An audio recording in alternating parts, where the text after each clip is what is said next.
গ্রীষ্মকাল মানেই প্রখর রোদে শরীর জ্বলে যাওয়ার মতো অবস্থা। ডাক্তাররা বরাবরই পরামর্শ দেন সঠিক পরিমাণে জলপান করতে, সুষম আহার খেতে, রোদে না বেরোতে। কিন্তু ব্যস্ততম যান্ত্রিক জীবনে এসবের সুযোগ খুব কম। জীবন জীবিকার উদ্দেশ্যে ভোর হতেই মানুষকে ঘর থেকে বেরিয়ে যেতে হচ্ছে।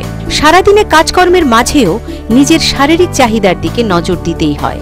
এই মারাত্মক গরমে অনেকেই ঠান্ডা বোতলজাত পানীয়ের দিকে ঝোঁকেন। কিন্তু শহরের বুকে পসরা সাজিয়ে বসে আছে বিভিন্ন ফল বিক্রেতাদের মধ্যে অন্যতম জনপ্রিয় ফল আনারস।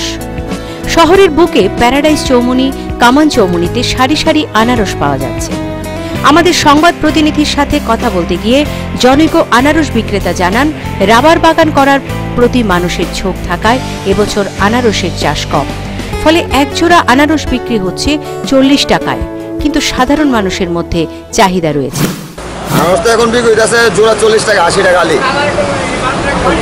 গতবারের তুলনায় আবার ফসলটা কিরকম? এবার কম, গতবার তুলনায় আনারস কম, কারণ সবাই তো রাবার বাগান করে আনারসের চাষ কমে যেতেছে, তার জন্য আনারসের কমে আছে বাগান টাকা। বিক্রিটা কিরকম? বিক্রি আছে, মানে এখন তো স্টার্ট হয়েছে, বিক্রি আছে, বিক্রি রেটটা বেশি, রেটের তুলনায় মানুষের কম কিনে, কম নেয়, রেটটা বেশি একটু। প্রত্যেক দিন কিরকম আপনার বিক্রি হয়? বিক্রি হয় প্রত্যেক দিন আমরা 2000-3000 আনারস বিক্রি হয়।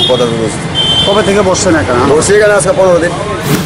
রাজ্যের বিভিন্ন প্রান্ত থেকে সুস্বাদু পুষ্টিকর এই ফল রাজধানীতে এসে পৌঁছায়। তার মধ্যে কাকরাবনের শিলঘাটি, বিশ্রামগঞ্জ অন্যতম বলে জানান ফল বিক্রেতারা। বিশ্রামগঞ্জের তাইতে আছে, জিততলির তাইতে আছে, মনমুখ, শিলঘাটি। আবার কি দামটা কি এবার দামটা একটু বেশি? কি কারণে দামটা? ফসলটা একটু কম, তার জন্য দাম বেশি। আনারসের পানীয়ের প্রতিও মানুষের চাহিদা আছে। ফল পেকে গেলেই এই চাহিদা আরো বাড়বে বলে জানান বিক্রেতারা। কিন্তু এই সুস্বাদু ফলের প্রতি কৃষকদের চাহিদা কমেছে। তারা আরো বেশি অর্থ উপার্জনের আশায় মন দিচ্ছে রাবার চাষে, যার ফলে এবছর চাহিদা থাকা সত্ত্বেও ফসলের পরিমাণ কম। রাবার চাষের কারণে একদিকে যেমন আনারসের চাষ কমছে, অন্যদিকে ফসল কম হওয়ার দামও বৃদ্ধি পাচ্ছে। গ্রীষ্মের এই দাবদাহে একটু শান্তির পরশ পেতে আনারস এবং আনারসের পানীয়ের চাহিদা কিন্তু তুঙ্গে। কিন্তু বর্তমান অর্থনীতিতে অধিক উপার্জনের লক্ষ্যে কৃষকরা রাবার চাষে মনোযোগী হচ্ছেন। ফলে একদিকে যেমন ফসলের পরিমাণ কমছে, অন্যদিকে দামও বাড়ছে হু হু করে। কিন্তু ব্যবসায়ীদের বিশ্বাস, আর কিছুদিনের মধ্যেই আনারসের দাম সাধারণ জনগণের নাগালে চলে আসবে। এবার দেখার এই সুস্বাদু ফল কত দ্রুত সাধারণ মানুষের চাহিদা পূরণ করতে পারে।